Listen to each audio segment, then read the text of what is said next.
આદેશ આદેશ. હું એકતાનાથ ગુરુ યોગી તુલસીનાથજી બાપુ શ્રી શનિદેવ મંદિર ભવનાથ તલેટી જુનાગઢ ગિરનાર ગુજરાત. શુકદેવજી જે ઉપદેશ આપે છે એનાથી પરીક્ષિત રાજા એ સમજે છે અને પરીક્ષિત રાજા સ્વયં સુખદેવજીને કહે છે કે હવે મને કોઈ ભેદ નથી રહ્યો. રેશમી જરીના વસ્ત્રો પહેરું કે મૃગછાલા પહેરું, કોઈ મને એમાં ફરક નથી લાગતો કે હું વિવિધ જાતના ભોજન કરું કે પછી કંદમૂળ અને પાંદડા ખાવું.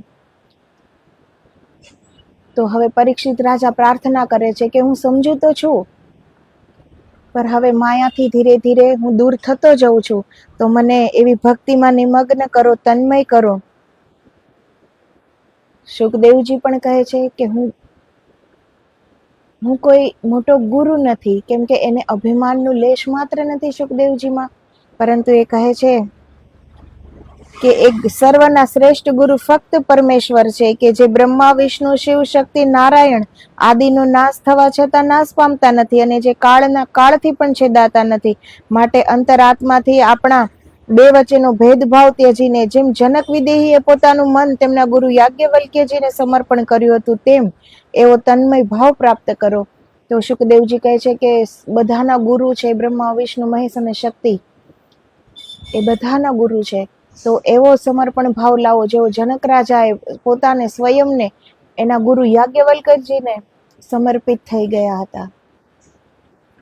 એટલું જ નહીં, પણ અંતરમાં કોઈ માયિક વિચાર ઉત્પન્ન થવા પામે નહીં તેવા નિમગ્ન રહો. તે જ સાચી ગુરુ પૂજા અને ગુરુપાદ પૂજા છે. તો ગુરુ વચન ઉપર ચાલવું, ગુરુના શબ્દનું પાલન કરવું, એ જ ગુરુ પૂજા છે, એ જ ગુરુપાદ પૂજા છે. હજી ગુરુ ઉપર શ્રદ્ધા ન હોય, ગુરુ ઉપર વિશ્વાસ ન આવતો હોય, તો પછી બાહ્ય ક્રિયાઓ કેટલી પણ કરીએ આપણે ગુરુને ખુશ કરવા માટે, તો એ ગુરુ ખુશ થતા નથી. જેવી રીતે આપણે એની સાથે બાહ્ય ક્રિયાઓ કરીએ છીએ ને, એવી રીતે એ પણ ખાલી આ મુખેથી હસીને એ પણ એક બાહ્ય ખુશી આપણી સામે વ્યક્ત કરે છે. એ ખુશ નથી થતા. એક ગુરુ, એક સદગુરુ ત્યારે જ ખુશ થાય છે, એને ત્યારે જ સંતોષ થાય છે જ્યારે એનો શિષ્ય જ્યાં ગુરુ છે ત્યાં એ પણ પહોંચી શકે, એ સ્થિતિ પ્રાપ્ત કરી શકે, ઈશ્વર એને પણ ઉપલબ્ધ થઈ શકે. તો એ ગુરુને ત્યારે સંતોષ થાય છે, ત્યારે શાંતિ થાય છે, ત્યારે ખુશી મળે છે. પરંતુ આપણે એને ખુશ કરવાના જે ખોટા પ્રયત્નો કરીએ છીએ તેનાથી સદગુરુ ખુશ નથી થતા. તો સાચી ગુરુ પૂજા એ જ છે કે ગુરુ વચન ઉપર ચાલવું, મોહ માયા એ ત્યાગવી, આપણા મનના જે દોષો છે એનો ત્યાગ કરવો, આપણા વિચારો, આપણે સમભાવ, જીવનમાં સમભાવ કેળવવો, સમાનતા કેળવવી, તો જ ધીરે ધીરે સુખ દુઃખ બધું એક લાગશે ને. તો હવે આગળ આપણે આજે જોઈએ સંસારનું ગુહ્ય સ્વરૂપ. તો શુકદેવજી મહારાજ બીજે દિવસે સવારે શું સમજાવે છે પરીક્ષિત રાજાને, એ હવે આપણે જાણીએ. બીજા દિવસે સવારે શુકદેવજીએ વ્યાખ્યાન આપતા કહ્યું કે સંસાર એટલે જ્યાં સુખ હોતું નથી, કોઈને સુખ મળતું નથી, કોઈને સુખ મળવાનું નથી, અને જેમાં તમામ જીવોને બળતા જન્મવાનું છે, બળતા જીવવાનું છે અને બળતા મરવાનું છે, તેનું નામ સંસાર છે. જ્યાં શુદ્ધાત્મા મલિન થયા વિના રહેતો નથી, તેનું નામ જ સંસાર છે.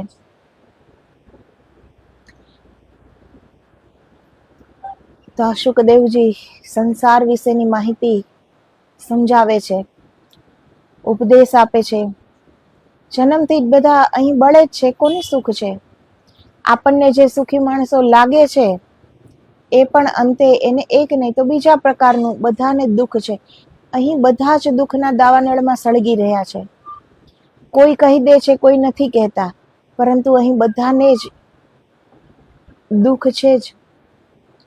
કેમ કે એવા કઈ દુઃખદ કર્મ થયા છે, એ માટે તો આપણે આ સંસારમાં ફરી ફરીને જન્મ લેતા રહીએ છીએ.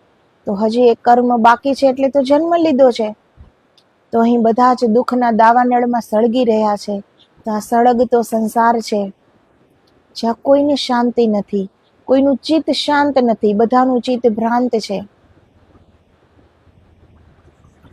સંસારમાં પુરુષો માને છે કે સ્ત્રીથી સુખ છે, સ્ત્રી માને છે કે પુરુષથી સુખ છે, માતા પિતા માને છે કે પુત્ર પરિવારથી સુખ છે, પુત્ર પરિવાર માને છે કે માતા પિતાથી સુખ છે, નિર્ધન માને છે કે ધનથી સુખ છે, ધનવાન માને છે કે ગરીબાઈમાં સુખ છે, સંસારી માને છે સાધુ સંન્યાસી થવામાં સુખ છે, સાધુ સંન્યાસીઓ માને છે ગૃહસ્થી જીવનમાં સુખ છે. તો આ આપસમાં કોઈ સુખી નથી. જે સિચ્યુએશનમાં છે એને એમાં સુખ નથી લાગતું, એને બીજું જ હંમેશા સુખી લાગે છે. સૌથી મોટા દુઃખનું કારણ એ છે કે આપણને આપણું સુખ ક્યારેય નથી દેખાતું. બીજા અને આપણે એક સહારા વગરનું સુખ પણ ગોતી નથી શકતા. આપણને હર સુખમાં એક સહારો જોઈએ. માતા પિતાને થાય છે પુત્ર પરિવારમાં સુખ છે, પુત્ર પરિવારને થાય છે કે માતા પિતાનું સુખ છે, નિર્ધનને થાય છે ગરીબીમાં સુખ છે, ગરીબોને થાય છે કે અમીરી હોવાનું સુખ છે, સાધુ સંન્યાસીઓને થાય છે કે ગૃહસ્થી જીવનમાં સુખ છે, ગૃહસ્થીઓને થાય છે કે સાધુ સંન્યાસીઓને કેટલું સારું, કેટલા સુખી છે, કઈ જવાબદારી નથી. તો આપસમાં એકબીજાને એમ થાય છે કે આ સુખી છે, આ સુખી છે, આ સુખી છે, પણ અહીં સુખી કોઈ નથી.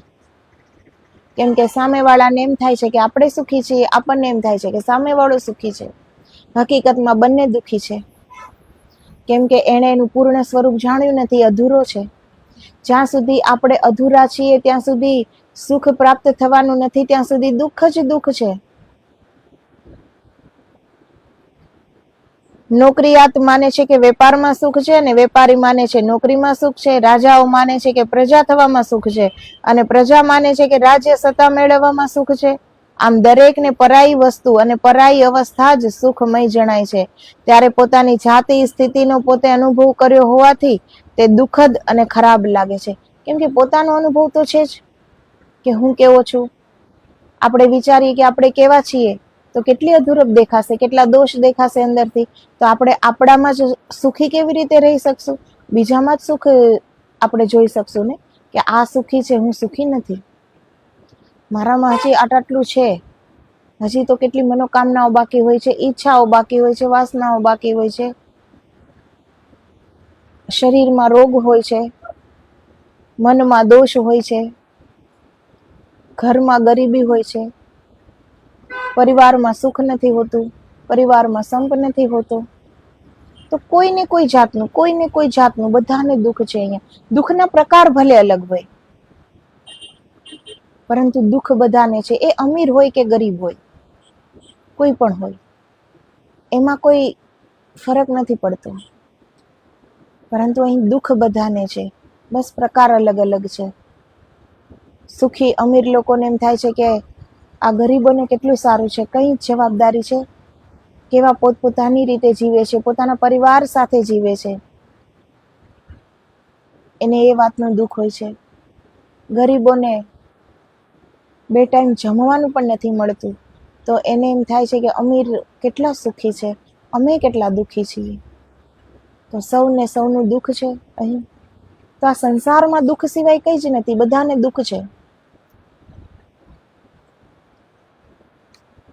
તે દુઃખદ અને ખરાબ લાગે છે. સંસારમાં સુખની અપેક્ષા કોને નથી? જેને સુખની અપેક્ષા છે તેને પોતાને મળેલા સુખમાં અસંતોષ હોવાથી દુઃખ હોવાની ભ્રાંતિ થાય છે. તો આ એક ભ્રાંતિ છે. આપણને એમ થાય છે આપણે દુઃખી છીએ, બીજા સુખી છે, એ આપણી ભ્રાંતિ છે. કેમ કે અહીં બધા દુઃખી છે.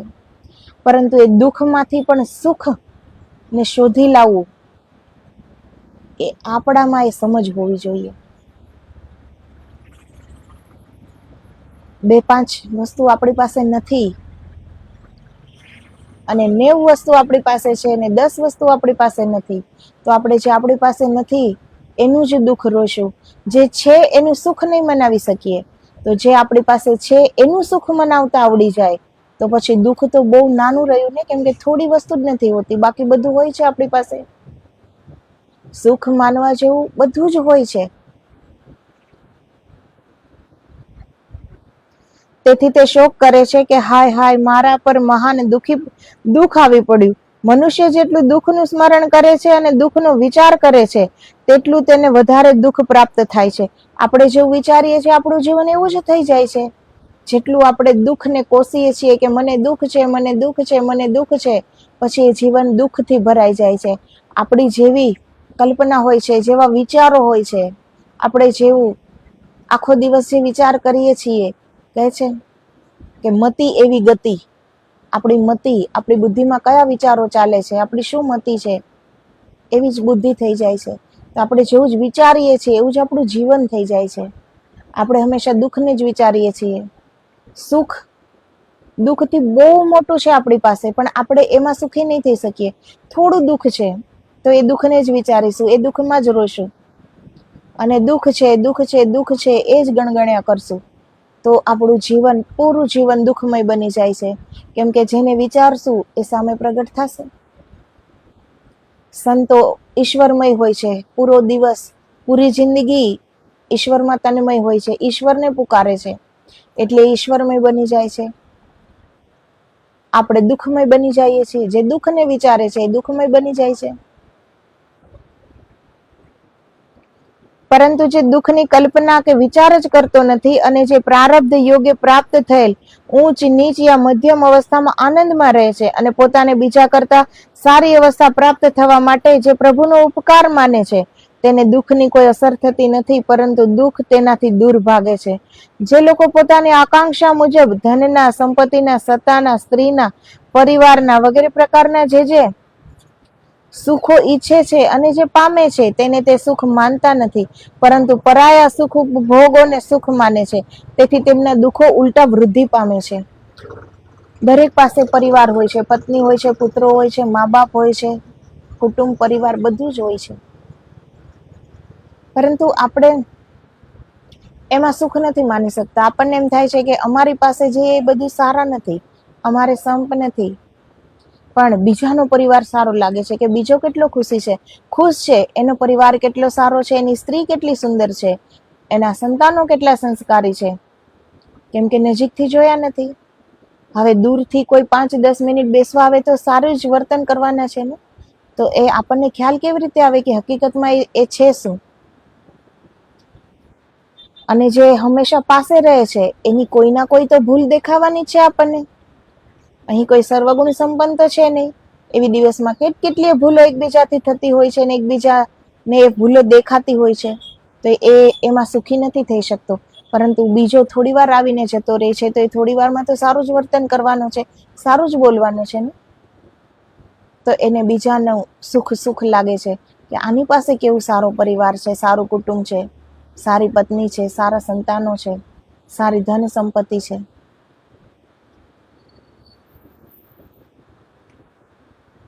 એટલે એના દુઃખો ઉલટા વૃદ્ધિ પામે છે કે મારી પાસે આ બધું નથી, એની પાસે બધું છે. ઈર્ષ્યાનો ભાવ આવે છે, દુઃખમાં વૃદ્ધિ થાય છે, કર્મમાં પણ વૃદ્ધિ થાય છે. જેવી રીતે મનુષ્ય ભયની કલ્પના કરે છે તો તેને ભય વધુ લાગે છે, પરંતુ જે નિર્ભય બની જાય છે અને જન્મ મરણ પ્રભુને આધીન માની નિડરતાથી ફરે છે, તેના તમામ ભય અને ભય આપનાર મનુષ્યો તેની નિર્ભયતા જોઈને સત્વર ભાગી જાય છે. તો જે સ્વીકારી લે છે, જેને કોઈ જાતનો ભય નથી કે આ જે જીવન છે એ પણ ઈશ્વરે આપ્યું છે, મૃત્યુ એ પણ ઈશ્વર આપવાના છે, જે પણ કાંઈ છે મારા ઈશ્વરનું છે, પૂરું જગત, પૂરી સૃષ્ટિ, પૂરું બ્રહ્માંડ ઈશ્વરનું છે, હું પણ ઈશ્વરનો છું. તો જેવી રીતે એ ચલાવે, એ જ્યાં લઈ જાય ત્યાં, એ જીવાડે તો જીવવાનું. મૃત્યુ આવશે તો આપણું મૃત્યુ થઈ જશે તો એ પણ એટલી જ ખુશીથી મંજૂર, અને એનો સ્વીકાર કે આવવાનું જ છે. તો પછી શેનો ભય, શેનો ડર અને શેનું દુઃખ? જેનો અહંભાવ નષ્ટ થયો છે, ભયભીત ભાવ દૂર થયો છે, અને જે એમ સમજે છે કે જેવું સુખ મને જોઈએ છે તેવું સુખ બીજાને પણ જોઈએ છે, જેવું સુખ ભોગવવાનો મને અધિકાર છે તેવો હક બીજાને પણ છે.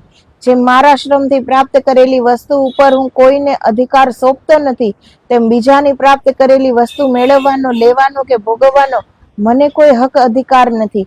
આ રીતે સમજીને જે મોહને 100 ગૌ દૂર ફેંકી દે છે, તે જ સુખ અને દુઃખથી તથા શોક અને ગ્લાનિથી દૂર રહી શકે છે. તો જે એમ સમજે છે કે જે મેં મારા પરિશ્રમથી કમાયેલું છે એના પર મારો અધિકાર છે, પણ જે બીજાની મહેનત છે, બીજાનો પરિશ્રમ છે, બીજાનું કુટુંબ પરિવાર સારું છે, જે બીજાનું છે એમાં આપણે દુઃખ કરવાની શું જરૂર છે? એ એનું પ્રારબ્ધ છે. આપણું પ્રારબ્ધ આપણી સાથે છે, આપણું કર્મ આપણી સાથે છે, એટલું જ સમજવાનું છે.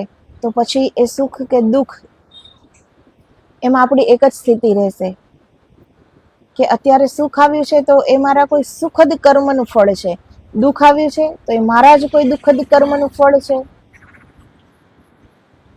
તો આ સમજવાની વાત છે, આ સ્વીકારવાની વાત છે. તો પછી એને કોઈ દુઃખ દુઃખી નહીં કરી શકે. બીજા સાથે જ્યાં સુધી આપણે સરખામણી કરતા રૂકીશું નહીં કે એની પાસે આમ છે મારી પાસે આમ નથી, ત્યાં સુધી જીવનમાં દુઃખ દુઃખ ને દુઃખ જ છે. પરંતુ જો એમ સમજાઈ જાય કે એની પાસે છે એ એના પ્રારબ્ધનું ફળ છે, મારી પાસે જે છે એ મારા પ્રારબ્ધનું ફળ છે, એ પણ સુખી છે, હું પણ સુખી છું. અને જો મને દુઃખ થાય છે તો એને પણ દુઃખ થતું હશે, એ પણ દુઃખી હશે. તો સમજવાનું છે આમાં. સુખમાંથી પાપ જન્મે છે અને દુઃખમાંથી પુણ્ય જન્મે છે. આ જગતમાં હજારો શોકના સ્થાન છે અને તેના દશાંશ ભાગના અર્થાત સેંકડો હર્ષના સ્થાનો છે. પરંતુ હર્ષ, શોક, મોહથી ઘેરાયેલા મૂઢ મનુષ્યને જ દુઃખ પ્રાપ્ત થાય છે. જ્ઞાની પુરુષને હર્ષ શોક થતો નથી, કેમ કે મનુષ્યો પ્રથમ જે પ્રિય અને સુખદાતા વસ્તુઓને જુએ છે તથા અનુભવે છે તે બધી વસ્તુઓ પાછળથી સમય આવતા તેમને શોકજનક અને અપ્રિય લાગે છે. જે વસ્તુ આપણને પ્રિય લાગે છે ને, જેમાં આપણે મોહ રાખીએ છીએ, માયા રાખીએ છીએ, જેમાં આપણે આપણું સુખ માનીએ છીએ, એ બધું આખરે તો એક દિવસ એ દુઃખનો જ વિષય બની જવાનું છે. એ દુઃખ જ થવાનું છે એનાથી. કેમ કે કોઈ પણ પદાર્થ, કોઈ પણ ચીજ, કોઈ પણ વ્યક્તિ આપણને સુખી કરી શકતું નથી. પરમાત્મા સિવાય આપણને એ આનંદ કોઈ પણ અનુભવ કરાવી શકવાનું નથી.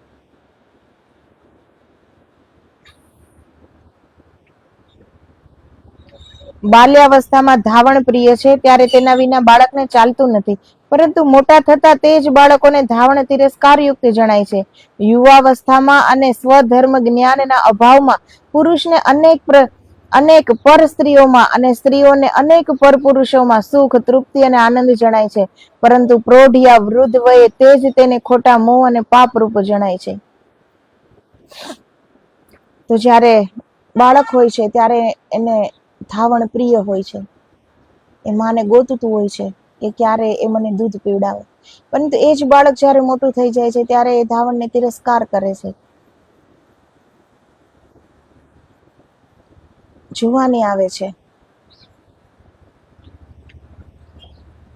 પર પુરુષમાં, પર સ્ત્રીમાં સુખ અનુભવે છે. પરંતુ જ્યારે ગડપણ આવે છે, વૃદ્ધાવસ્થા આવે છે, ત્યારે ગ્લાનિ થાય છે કે આ મેં શું કર્યું. કેમ કે ત્યારે કોઈ ઈચ્છાઓ હોતી નથી, એ ઉર્જાઓ બધી સમાપ્ત થઈ ગઈ, બધી ઇન્દ્રિયો શિથિલ થઈ ગઈ, ચામડી લટકી ગઈ છે, કુરૂપતા આવી ગઈ છે, સફેદ વાળ થઈ ગયા છે, કરચલીઓ પડી ગઈ છે, કેટલા દાંત પડી ગયા છે, આંખોમાં મોતિયા આવી ગયા છે, કેટલા રોગો છે શરીરમાં. રોગો અત્યારે પણ છે, પરંતુ અત્યારે જુવાનીના જોશમાં એ લડવાની આપણામાં એક ઉર્જા હોય છે. પરંતુ જ્યારે આપણી ઉંમર થતી જાય છે, એ ઉર્જાઓ ઓછી થતી જાય છે, ઇન્દ્રિયો શિથિલ થતી જાય છે, ત્યારે એ જ બધા રોગ શરીરમાં બહાર દેખાવા લાગે છે. તો કોઈ પણ વસ્તુ સ્થિર ટકતી નથી. આપણને આજે જે પ્રિય લાગે છે એ કાલે જરૂર અપ્રિય લાગશે. તો પછી આજે જે પ્રિય લાગે છે એમાં આપણે છકી ન જઈએ તો આપણે આપણને ઓળખવામાંથી ચૂકી નહીં જઈએ.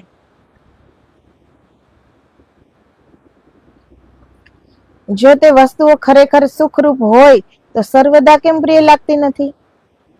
જો ધાવણ જ સુખપ્રિય હોય સદા સર્વદા માટે, તો એ મોટા થઈને કેમ પ્રિય લાગતું નથી?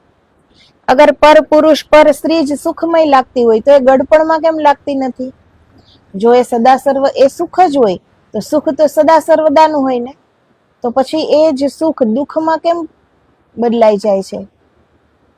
કેમ કે એ સુખ નથી. એટલે જે સર્વદા એક સરખો સંપૂર્ણ આનંદ આપી શકે અને જેમાં દુઃખનો સહેજ પણ ભાસ ન થાય તેનું જ નામ સુખ છે. પરંતુ જેમાં પહેલા સુખ દેખાય અને પાછળ દુઃખ થાય, તેમજ જેના સુખનો આનંદ ખંડિત થાય તે તમામ દુઃખ છે. સંસારના સર્વ જીવો ઉપર સુખ દુઃખનું પરિવર્તન થયા કરે છે અને મનુષ્યો સુખ ન મળવા છતાં ઝાંઝવાના જળ સમાન મોહ અને આશાભર્યું જીવન મરતા સુધી વ્યતીત કરે છે. પરમ સુખ નો કોઈ ખ્યાલ જ નથી કે પરમ સુખ પણ હોય. એટલે એ પોતાના કુટુંબ પરિવારમાં, પોતાના નોકરી ધંધામાં, પોતાની ધન સંપત્તિમાં એ સુખ માની લે છે. એ બધું આજે છે, કાલે નથી, બધાનો નાશ થવાનો છે. તો એ થોડી વારનું જે સુખ છે, જે પછી એ સુખનો નાશ થવાનો છે. જેનો નાશ થવાનો છે એ ક્યારેય સુખ હોતું જ નથી. એ એક દુઃખનું જ કારણ છે. દુઃખ પાસે લઈ જતી એક સીડી છે. સુખ કોને કહેવાય? જ્યાં ચારે દિશાઓ સુખમય છે, આનંદમય છે. ક્યાંય પણ નજર કરો, દુઃખનું નામો નિશાન નથી. એ સુખ કહેવાય. પરંતુ આપણે જેને સુખ માનીએ છીએ એ આપણે માની લઈએ છીએ. કેમ કે દરેકને અહીંયા ખોજ શેની છે? સુખની. પરંતુ પરમ સુખ કોને કહેવાય? એ રસ્તો ક્યાં છે? ક્યાંથી જવાય? એ રાહ કોણ બતાવે? એટલે એ પરમ સુખ, ખોજ બધાને પરમ સુખની છે, પરંતુ એ બધા અટકી જાય છે થોડા સુખમાં, કે આ જ સુખ છે, હવે આનાથી મોટું બીજે સુખ નહીં હોય, એવું આપણી ભ્રમણામાં મરતા સુધી એ ભ્રમમાં આપણે જીવીએ છીએ કે સુખ તો હતું, કુટુંબ છે, પરિવાર છે, ધન છે, સંપત્તિ છે, સુખ પણ હતું, દુઃખ પણ હતું, એમાં ને એમાં દુઃખ પણ. જેને જેને આપણે સુખ માનીએ છીએ એ દુઃખનું જ કારણ છે. આજે નહીં તો કાલે આપણને ખ્યાલ આવશે. જીવોને ભોગ લાલસાઓ વધારે જાગી છે, તેથી જ ધર્મનું પુણ્ય મરી પરવાર્યું છે. આથી વૃદ્ધાવસ્થા અને મૃત્યુ સમીપ આવે છે. તેના દુઃખની જ્વાળામાં માનવ માત્ર ભસ્મીભૂત થાય છે. કોઈ કે સમયે કદાચ મોહભરી આશાના સુખનું એકાદ કિરણ પ્રગટે, તેને જગતના જીવો સુખ માને છે, પણ પોતાની તૃષ્ણા મુજબ જો ન મળે તો આશા ભંગ થતા દુઃખ પામે છે. મનુષ્ય માત્રને સુખને અંતે દુઃખ અને દુઃખને અંતે સુખ આવે છે. પડતીની પાછળ ચડતી, અંધારાની પાછળ અજવાળું તથા વિનાશની પાછળ ઉત્પત્તિ અને ઉત્પત્તિની પાછળ વૃદ્ધિ આવ્યા કરે છે. પરંતુ કોઈને પણ સદાકાળ સુખ અગર દુઃખ મળતું કે કાયમ રહેતું નથી.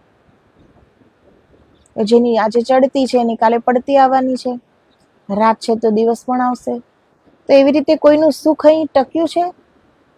જ્યાં સુધી પરમ સુખ ઉપલબ્ધ નથી ત્યાં સુધી આ ક્ષણિક સુખ તો થોડા દિવસ છે, થોડા દિવસ નથી.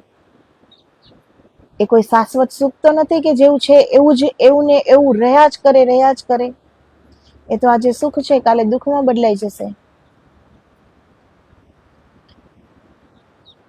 પરંતુ કોઈને પણ સદાકાળ સુખ અગર દુઃખ મળતું કે કાયમ રહેતું નથી. સંસાર એનું નામ છે કે જેની તમામ અવસ્થામાં દુઃખ રહેલું છે. જીવને ગર્ભમાં 9 મહિના સુધી ઊંધે મસ્તકે હવા ઉજાસ વિનાના સ્થાને રહેવામાં અને સાંકડે દ્વારે જન્મ લેવાના દુઃખ છે. એ ગર્ભનું દુઃખ આપણે ભૂલી જ ગયા છીએ ને, એટલે આપણે આ બધું કરી શકીએ છીએ. જો એ થોડું પણ યાદ હોય ને કે પાછું કોઈ પણ યોનિમાં જન્મીએ, આવશું તો માના પેટમાંથી જ ને, તો એ 9 મહિના ગર્ભની પીડાઓ, ઊંધે માથે લટકવું, હવા ઉજાસ વિનાના સ્થાનમાં અને સાંકડે દ્વારેથી જન્મ લેવો, હર જન્મમાં એ જ કરવું પડે છે ને, પરંતુ આપણને ભૂલાઈ જાય છે.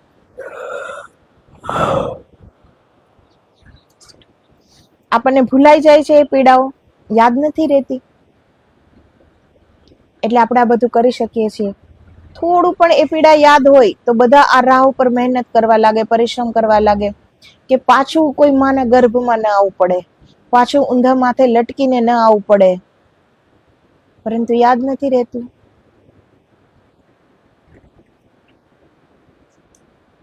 બાલ્ય વયમાં માતાના આશ્રયે ધાવવામાં તથા ખાવા પીવામાં અને દાંત દાઢ આવતા ઓરી અછબડા વગેરેના રોગો ભોગવવામાં દુઃખ છે. તે પછી ભણવામાં, શિક્ષકોના અને માતા પિતાના માર ખાવામાં બાલ્ય વયમાં દુઃખ છે. યૌવન વયમાં સુશીલ સુપાત્ર પત્ની મેળવવામાં, તેને રાજી રાખવામાં, ધન સંપત્તિ અને પરિવાર પ્રાપ્ત કરવામાં અને તેને ટકાવી રાખવામાં અનંત પ્રકારના દુઃખ છે. બાળપણથી જ, કેમ કે બીજાનો સહારો છે, બીજાથી જ આપણે સુખ માનીએ છીએ, બીજાથી જ આપણે દુઃખ માનીએ છીએ. બાળકને માનો સહારો છે, કેમ કે એને એનું દૂધ પીવું હોય છે. થોડું મોટું થાય તો ભણવામાં, શિક્ષકોની સાંભળો, ન આવડે તો શિક્ષકોનો માર પડે, કંઈ ન કરે તો વાલીઓને ફરિયાદ કરે તો મા બાપ પણ ખીજાય, મારે. એ બધું દુઃખ છે. યુવાનીમાં એક સુશીલ પત્ની મેળવવા માટેનું દુઃખ છે. કોઈને કોઈ ગમે ન મળે તો કેટલું દુઃખ થાય છે. કોઈને સુશીલ પત્ની મળે તો એ હંમેશા માટે ટકી રહે, એના માટે કેટલું દુઃખ સહન કરે છે કે એનો સંબંધ ટકી રહે હંમેશા માટે. એ માટે હંમેશા એને રાજી રાખવામાં કેટલું જતું કરતા હશે એકબીજા. તો બધું દુઃખ જ છે ને. બાળપણથી જ દુઃખ દુઃખ ને દુઃખ ભરેલી જિંદગી તો છે.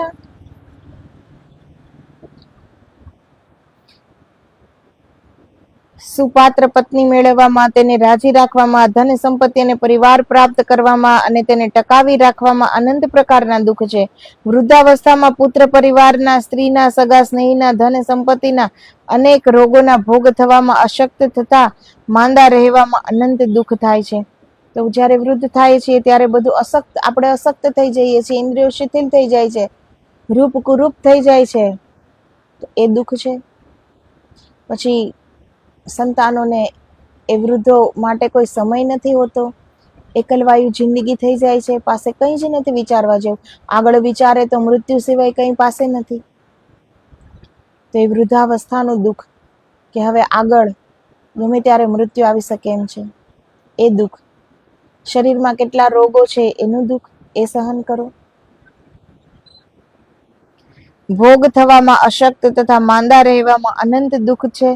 તેમજ પૂર્વે કરેલા પાપ કર્મ વૃદ્ધ વયે મંદવાડમાં પળ પ્રજાળે છે ત્યારે પણ દુઃખ છે. કોઈને ધન, કીર્તિ, સત્તાની ભૂખથી, કોઈને ખોડ ખાપણ અપંગતાથી, કોઈને રોગથી, કોઈને દેવું ખોવાથી, કોઈને શિરે કલંક હોવાથી, કોઈને આપ્તજનોના વિયોગથી, કોઈને ગરીબાઈથી અને કોઈને ધનની પ્રબળ તૃષ્ણાથી. આ રીતે દરેક મનુષ્યને કોઈને મનનું, કોઈને તનનું તો કોઈને ધનનું ગમે તે એકાદ પ્રકારનું દુઃખ હોય જ છે. તો અહીં એક પ્રકારનું દુઃખ બધા પાસે છે.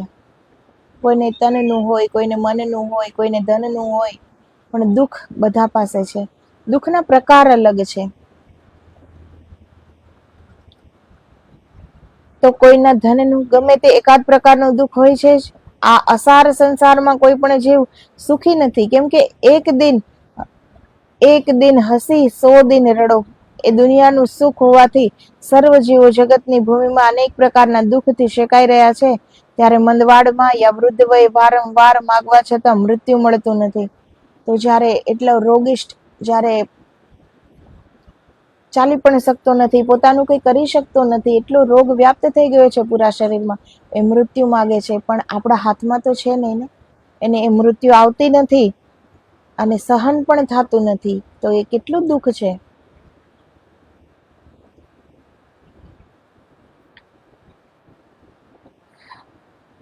ત્યારે મંદવાડમાં આ વૃદ્ધ વયે વારંવાર માગવા છતાં મૃત્યુ મળતું નથી અને દિવસો સુધી અઘોર ચોધાર રડવું પડે છે.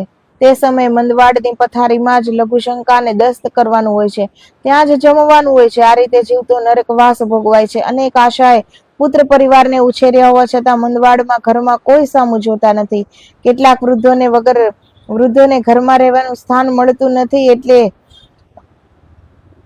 ઓટલે યા પડાળીમાં પડ્યા રહેવું પડે છે. મૃત્યુ તેનું ટીપે ટીપે લોહી ચૂસી કર્મ પ્રમાણે અનંત કષ્ટો ભોગવવાથી દુઃખદ અવતારોમાં ઢસડી લાવે છે. આ રીતે જન્મથી માંડીને મૃત્યુ પર્યંત પ્રત્યેક જીવોને માથે દુઃખનો અવિચ્છિન્ન ધોધ પડ્યા જ કરે છે. તો અહીં દરેકને કોઈને કોઈ પ્રકારનું દુઃખ એ ઊભું છે. કેટલી આશાએથી મા બાપ પોતાના સંતાનને ઉછેરે છે કે અમારી જ્યારે વૃદ્ધાવસ્થા આવશે, અમે આજે જેટલો એનો પ્રેમ કરીએ છીએ એટલો જ અમારા સંતાનો અમને પ્રેમ કરશે. આજે અમે જેટલો એનો ખ્યાલ રાખીએ છીએ એટલા જ અમારું સંતાન અમારો ખ્યાલ રાખશે. પરંતુ થાય છે બિલકુલ વિરુદ્ધ, તો એનું દુઃખ. તો એ વિરુદ્ધ શું કામ થાય છે? અહીં જો બધે જ સુખ હોય તો એ પરમ સુખની ખોજમાં કોણ નીકળી શકત? એટલે આ સંસારમાં, આ અસાર સંસારમાં એ અસારતાને પહેચાનવાની છે, સમજવાની છે કે અહીં શું અસાર છે અને શું શાશ્વત છે. તો સુખદેવજી મહારાજ આ સંસાર વિશે પરીક્ષિત રાજાને આ ઉપદેશ આપે છે.